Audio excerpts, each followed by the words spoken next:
3, 2, 1.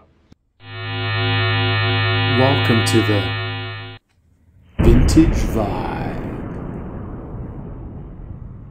Hang on, because we are going to take a look at some very unusual speakers. These column speakers were made in the late 60s by a company called mkII. These are the 9000 Mark IIs. The Grenadier. Quite possibly the most gaudy speaker to come out of the 1960s. Which would beg the question, why? Why did I go out of my way to buy a pair of these? Now, let me give you a little bit of background.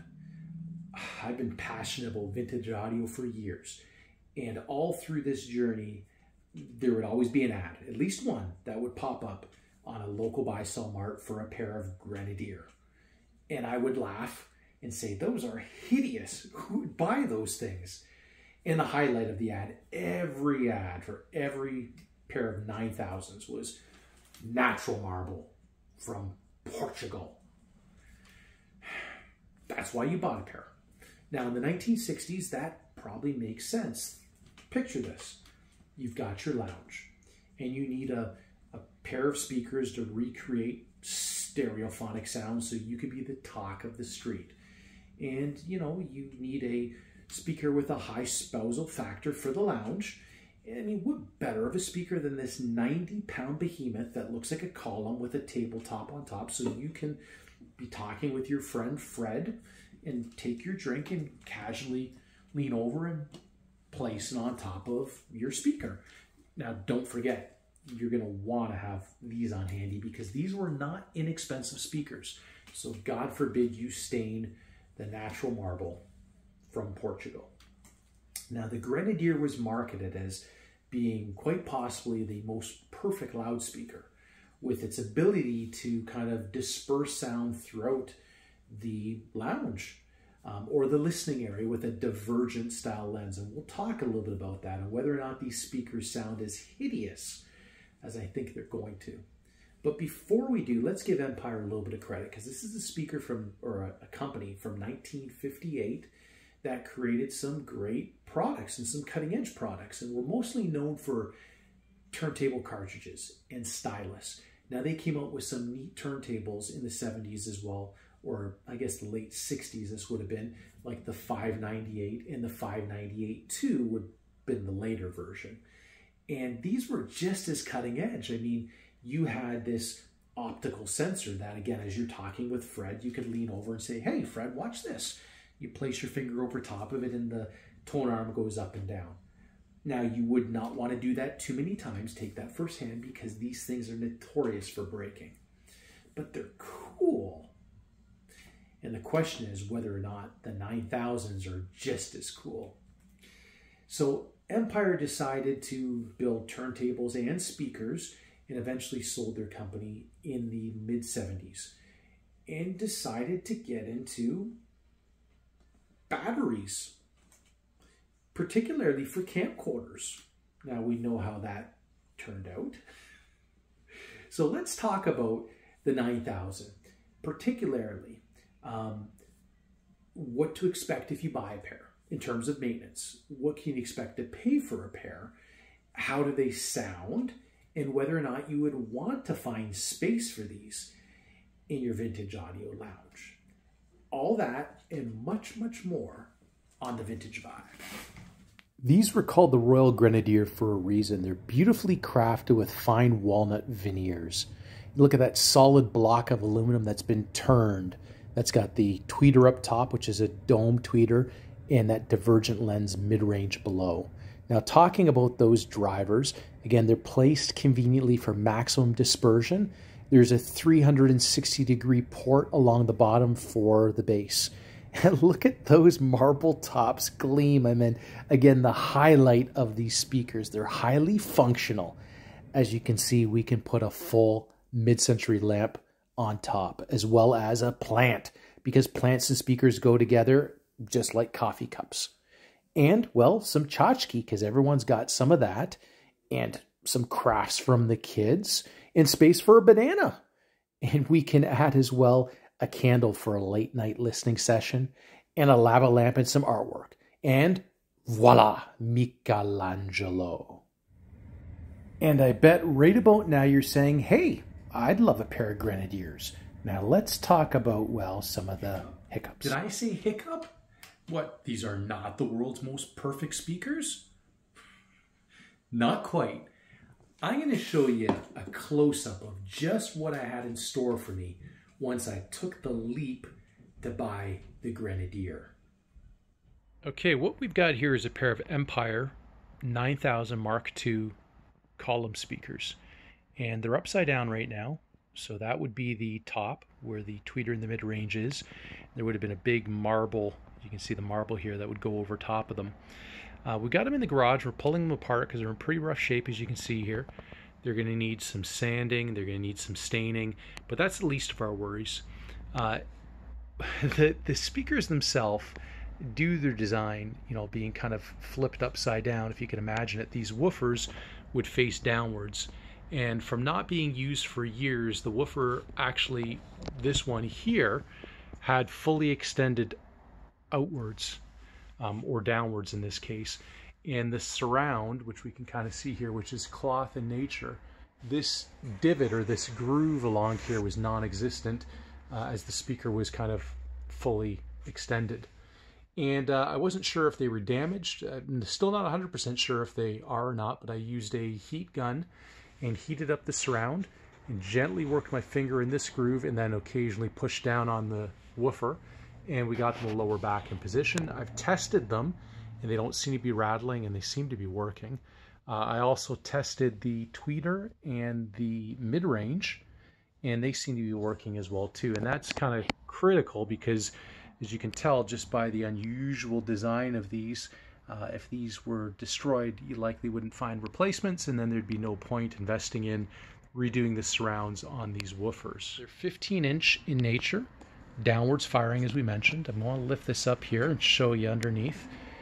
The magnet structure is not nearly as impressive as the earlier Mark ones, the 9000s, but these are a higher power handling. The early ones, the originals, were about 60 watts. These are 120, I believe. And the woofer probably would have fared better over the years if this surround was an accordion style, like on some of the Klipsch and L-Tech. It probably would have kept it a little bit more rigid, but it didn't, and it is what it is. Now I want you to picture this speaker here, this column. It would be tilted or turned the opposite way, and it would actually rest on this base here, and these little holes you see all the way around would actually line up with these little kind of pegs. So as you can imagine, there'd be a space between the base and the actual speaker, the column. And that space would be occupied by a grill, a grate, kind of like this, that would fit into that groove you can see there. And that's where your low frequencies would emit out of. Under this cap here, that would be our crossover. Okay, we've gone ahead, or I've gone ahead and repaired this woofer. And what I actually used to reaffix the fabric surround to the cone was a little bit of rubber cement, which we just kind of applied with a an artist's trowel, literally, just to kind of get underneath of it. And you can see this kind of dark bead of black going around the edge of the speaker. What that actually is an additional gentle kind of coating, a layer of what I call liquid rubber. It comes in a can. It's used for literally roofs and other things.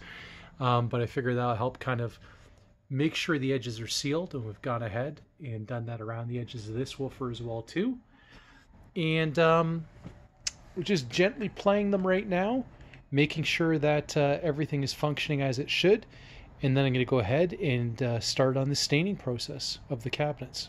Hey, I got it. There are specific products made to glue fabric surrounds, as there are to glue foam surrounds. Now, these were in pretty rough shape and there was a lot of residue, and I wasn't going to go through the process of trying to clean them down, so on and so forth. Rubber cement will pretty much stick to anything, and they seem to just have a few spots where it was lifting. Once I did apply that cement and put that little bit of a bead of rubber actually over top of it, they seem to really hold up quite well. I then took an additional step, which was to reverse the polarities of the speakers, positive to negative and negative to positive, which means when there was a bass note, rather than the speaker moving outwards, it would suck inwards, essentially helping kind of reverse the effects of the sag of the cone after all these years. I didn't hear a rattling voice coil or anything like that. They seem to be working well enough to do some listening tests afterwards. So expect that with a pair of 9000s, you're going to likely have speaker suspension problems. It would be a shame to replace the woofer because they are well built. And as mentioned, the earlier 9000s, not the Mark IIs, they used like a 50-ounce magnet. So a really heavy-duty magnet. They were quite something, but not as much power handling. Now, on the bottom of those bases, there's actually your speaker terminals. And these are kind of the type that you take a wire and wrap it around a peg and screw them down. They're really quite poorly designed, as were a lot of speaker terminals at that time. And there's a switch there also to control the brilliance level. I'll show you that kind of right here. One of the challenges is getting the speaker wires to connect without the wire coming off and essentially shorting and blowing up your amplifier. So I went ahead and created kind of some spade connectors and used some Loctite with some additional kind of terminal blocks that I could easily screw wires into after the fact to not have to disturb those connections. And that seemed to work pretty good. Now, let's take a peek at or talk about how these things actually sound. Just when you thought that the 9000s, the Empire 9000s could absolutely give no more, well, I'm pleased to say there is always room for a little something special. You know, for decades now, we've been trying to make our system sound better, and we've been tweaking things. I mean, you remember in the 80s, you know, how we used to make our CDs sound a little better? In the 90s? No, we're not talking about the Blackmagic marker. We're talking about those disc deburrs. And then there was, well, what do we call them? Shiitake stones? Right? What about cable risers? I mean, there's all these things that we can use to tweak and elevate our system. And I figured out after, well, reviewing these, that all that it took really was just a little bit of tchotchke. I mean, you want the bass, you know, a little bit heavier in the system? Add a little weight. If you're looking for something that, well, is maybe a little bit lighter sounding, a little airier, maybe switch to a, I don't know, a light beer or a non-alcoholic type. Looking for a little sparkle? Always add a candle. If you are looking for that something different and unique, there's always this. That's all it takes. Something else I want to share with you about the Empire speakers. As I was reviewing them, I noticed very quickly their ability to create a very, we'll call it, peculiar soundstage. Now, I don't mean that in a negative fashion. You know, some manufacturers kind of go out on a limb and they do something different. For example, Bose with their direct reflecting speakers. And you either love them or you hate them. The Empires, kind of positioned as such with a little bit of toe in, they create a very convincing soundstage. Almost too convincing. I really didn't expect it. In fact, what I expected was I was going to listen to some ho-hum speakers that were kind of cool in a mid-century modern way that would give me somewhere to put my statue Boy with Thorn, but that's about it. I wasn't expecting much from these speakers. And I think these are the ultimate wife-friendly speakers or spouse-friendly speakers. Bear with me here. As my spouse entered the room, I turned to acknowledge, and what I noticed as I was nodding my head like this was the soundstage, the stereo separation was not affected. You know when you turn your head slightly and things are just kind of, doesn't sound the same? None of that. So I kind of nodded my head and I wanted to test my theory, and I turned this way for a moment, and again things sounded like they should. So excited, I turned back and I acknowledged, and I stood up and I walked kind of from one side in front of the speakers to the other side. And then I turned and put my hand kind of like this to look like I was deep in thought as she was talking, and I kind of walked back. But the whole time I was thinking, whoa, how did Empire do this? Now, I think part of it has to do with the unique kind of shape of these speakers being column-like. And certainly the driver arrangement that they have here, the positioning of the drivers, and the fact that the mid-driver, which is, I understand, a Philips driver in the Mark IIs, has a very wide kind of curvature to it, which will aid in the dispersion of sound.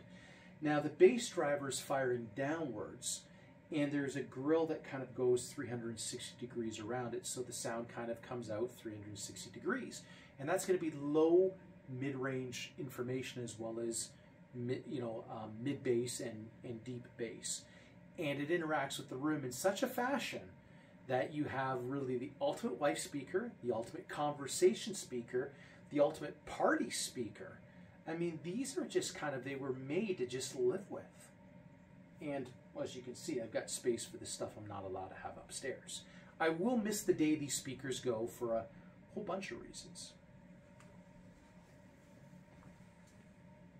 So there you have it, completely unexpected. They actually sound pretty good. So what can you expect to pay for a pair of the 9000 or the later Mark IIs? I would argue probably the Mark II might be more desirable because the higher power handling, but some will tell you the Mark I are the speakers to get. Either way, you do get natural marble from Portugal. I've seen the speakers anywhere between $600 and as much as $800 Canadian throughout most recently 2022. However, I bought those speakers literally for $50. I mean, the owner wanted to give them away. He was like, you want them? Take them. So I think you can find them on the cheap.